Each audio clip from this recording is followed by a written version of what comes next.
सास का घूंघट पार्ट 3।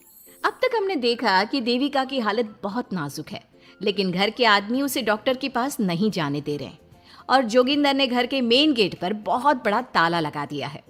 लेकिन देविका की सास विमला पहली बार घूंघट उठाकर समाज के बनाए नियम का उल्लंघन करती है और देविका की जान बचाने की कोशिश में जुट जाती है। मैं भी देखती हूँ मेरी बहू को डॉक्टर के पास जाने से कौन रोकता है। देखो सचिन के बापू, दरवाजे की चाबी दे दो मुझे। तुम्हारा दिमाग ठिकाने पर है, पहले सर पर पल्लू रखो और अंदर जाओ। आज तक मैंने आपका हर गलत फैसला सर झुकाकर स्वीकार कर लिया, लेकिन आज मैं आपकी एक बात नहीं सुनूंगी। मुझे मेरी बहू की किसी भी कीमत पर जान बचानी है। मुझे चाबी दे दीजिए। पिताजी, माँ ठीक बोल रही है, चाबी दे दीजिए ना, नहीं तो देविका नहीं बचेगी। देविका मरती है तो मर जाए, लेकिन यह दरवाजा नहीं खुलेगा। तुम सारी औरतों को इस देविका नाम की बीमारी ने पागल कर दिया है और इस बीमारी का अच्छी तरह से इलाज करना आता है मुझे। वीना बेटी, सुजाता बहू, जाओ अंदर से देविका को लेकर आओ। विमला ये बोलकर अपने पति के हाथ से चाबी छीन लेती है। तभी महेंद्र विमला का हाथ पकड़कर चाबी विमला से छीन लेता है। भाभी, घर के मर्दों से टक्कर लेकर आप अच्छा नहीं कर रही हो, ये इस घर के संस्कार नहीं है। महेंद्र की बात सुनकर कम्मू अपने पति के हाथ से चाबी छीनकर कहती है, इस घर के संस्कार क्या है हम अच्छी तरह से जान गए हैं।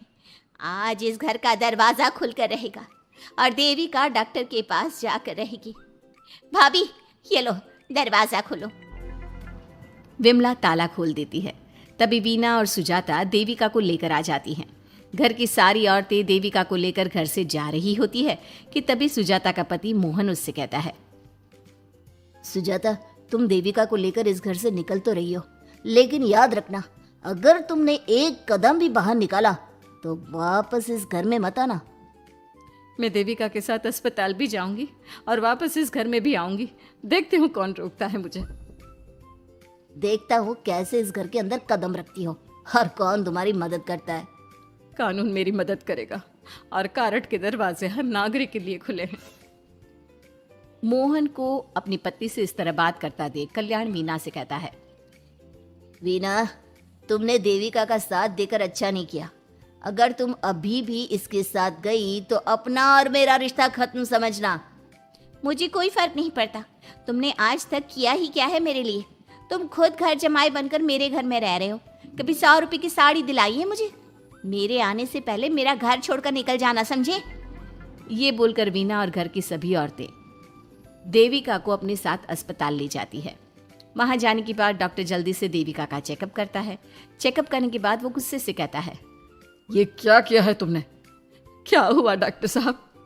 आपकी बहू की इतनी ज्यादा हालत खराब है और उन्हें चोट भी लगी है, फिर भी आपने उन्हें हॉस्पिटल लाने में इतना लेट कर दिया। आपको 3 दिन पहले ही इन्हें हॉस्पिटल में एडमिट करवाना चाहिए था।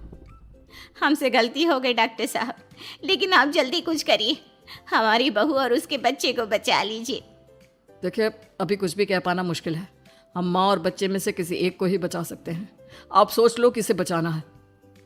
डॉक्टर साहब, आप देविका को बचाइए, उससे कुछ नहीं होना चाहिए। देखिए, हमें देविका का ऑपरेशन करना पड़ेगा। आप इनके पति को बुलाइए, हमें कुछ पेपर पर साइन करवाने हैं। डॉक्टर की बात सुनकर सभी औरतें सोच में पड़ जाती हैं। तभी वीना कहती है, डॉक्टर साहब, इनके पति नहीं आ सकते, ये इनकी सास है विमला देवी, आप इनसे साइन करवा लीजिए। लेकिन पेशेंट की हालत इतनी नाजुक है, इनके पति है कहाँ? वो अपने आदमी होने का धर्म निभा रहा है। पति धर्म के बारे में उसे कुछ नहीं पता। डॉक्टर साहब, वो नहीं आएगा। क्या क्या करना है आप मुझे बताइए। थोड़ी देर बाद डॉक्टर देविका का ऑपरेशन शुरू कर देते हैं। जब वो ऑपरेशन थिएटर से बाहर आते हैं तो कहते हैं, आप लोगों की किस्मत अच्छी है, देविका भी सुरक्षित है और उसका बच्चा भी। डॉक्टर, बेटा हुआ है या बेटी? बेटा हुआ है। सब लोग बहुत खुश होते हैं। कुछ दिन तक देविका उसी हॉस्पिटल में रहती है और उसके ससुराल की औरतों ने उसका बहुत ध्यान भी रखा। अब देविका कुछ हद तक ठीक हो गई। डॉक्टर ने देविका को घर जाने की इजाज़त दे दी, लेकिन सभी सोच में पड़ गए। हम भाभी को घर ले तो जाएं, लेकिन माँ, आपको घर का माहौल पता है ना, देविका भाभी अभी पूरी तरह से ठीक नहीं हुई। भाभी वहाँ आराम नहीं कर पाएंगी और पता नहीं घर के सारे आदमी हमारे साथ क्या करेंगे। माँ, क्या हम डॉक्टर से बात करके देविका को थोड़े दिन और यहाँ नहीं रख सकते? जब वो पूरी तरह से ठीक हो जाएगी तो उसे यहाँ से ले जाएंगे। ये बात सुनकर विमला सोच में पड़ जाती है। तभी कम्मो कहती है, तुम दोनों ठीक कह रही हो, मैं अभी डॉक्टर से बात कर लेती हूँ। कम्मो डॉक्टर से बात कर लेती है और देविका कुछ दिन में बिल्कुल ठीक हो जाती है। देविका अपने बच्चे को गोद में लिए बाकी औरतों के साथ अपनी ससुराल जाती है, लेकिन घर के सभी आदमी उन्हें दरवाजे पर ही रोक देते हैं। खबरदार, तुम में से कोई भी औरत अगर घर के भीतर घुसी, अगर तुम घर में कदम रखोगी तो घर अपवित्र हो जाएगा। घर हमारे कदम रखने से अपवित्र नहीं होगा, बल्कि आपकी गंदी सोच की वजह से घर क्या, अरे पूरा समाज अपवित्र हो रहा है। सुजाता, मैंने मना किया था ना घर से बाहर जाने के लिए। अब एक काम कर, जैसे यहाँ आई है वैसे ही यहाँ से सीधा अपने मायके लौट जा। क्यों जी, क्यों चली जाऊँ मैं अपने मायके? मैं जब तक चाहूँ यहाँ रह सकती हूँ। अगर आपने मुझे इस घर में आने से रोका तो मैं आपकी पुलिस में शिकायत कर दूंगी। वीना, इन सब की तरह तुम्हारा भी दिमाग खराब हो गया है। अब मैं तुम्हें बिल्कुल बर्दाश्त नहीं करूंगा। तुम्हें ऐसी सजा दूंगा कि तुम याद रखोगी। सजा बाद में देना, पहले मेरे घर से बाहर निकलो। खुद पूरी जिंदगी में एक घर नहीं खरीद पाए और मुझे सबक सिखाने की बात बोल रहे हो। देखो वीना, तुम इस घर की बेटी जरूर हो, लेकिन कल्याण इस घर में ही रहेगा। उसने बहुत कुछ किया है इस घर के लिए, लेकिन तुम अब यहाँ नहीं रह सकती। क्यों नहीं रह सकती? इस घर पर मेरा उतना ही हक है जितना सचिन का। देश के कानून ने मुझे ये हक दिया है। अगर मैं चाहूँ तो कोर्ट का सहारा लेकर इस जायदाद का आधा हिस्सा ले सकती हूँ। और हाँ कल्याण, तुमसे तलाक भी ले सकती हूँ। वीना, देविका के साथ रह रहकर तुम्हारा दिमाग भी खराब हो गया है। और कम्मो, मैंने तुमसे कितना मना किया, घर से बाहर मत जाओ, देविका की मदद मत करो, लेकिन तुमने मेरी एक नहीं सुनी। अब तुम इस घर से और मेरी जिंदगी से चली जाओ। ये कदम उठाकर तुमने बिल्कुल अच्छा नहीं किया। ये कदम तो मुझे उस समय उठाना चाहिए था जब मैं माँ बनने वाली थी।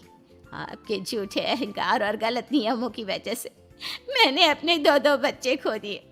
अगर उस समय मैं दाई अम्मा से इलाज ना कराती और हॉस्पिटल चली जाती तो सचिन के बराबर मेरे भी 2 बेटे होते। सभी पति इस बात पर अड़े हुए थे कि वो अपनी अपनी पत्नियों को घर के अंदर नहीं आने देंगे। देविका बहुत देर तक सबकी बातें सुनती रही। फिर उसने अपने पति से कहा, सचिन, तुम्हारे घर के आदमियों की बात तो मैंने सुन ली। अब तुम बताओ, तुम्हारा क्या फैसला है? देविका, मुझे माफ कर दो, मैं तुम्हारे लिए कुछ नहीं कर सकता। मैं मजबूर हूँ। मुझे पता था सचिन, तुम्हारा यही जवाब होगा। मुझे अपने आप पर हैरानी है कि मैंने बिना रीढ़ की हड्डी वाले आदमी से प्यार ही क्यों किया, शादी क्यों की। अब मैं आप सबसे बस आखिरी बार पूछ रही हूँ, तुम हमें अंदर आने दे रहे हो या नहीं, या मैं पुलिस को फोन करूं? देविका, आज तक हमारे गांव में पुलिस ने कभी कदम नहीं रखा और तू हमारे घर के दरवाजे पर पुलिस को लेकर आएगी? तेरी हिम्मत कैसे हुई ये बात करने की?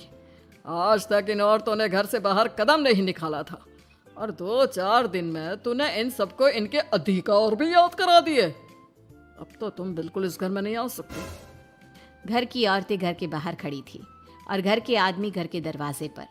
उनकी लड़ाई देखकर पूरा गांव इकट्ठा हो गया। देविका को अस्पताल पहुंचाकर घर की औरतों ने काम तो अच्छा किया।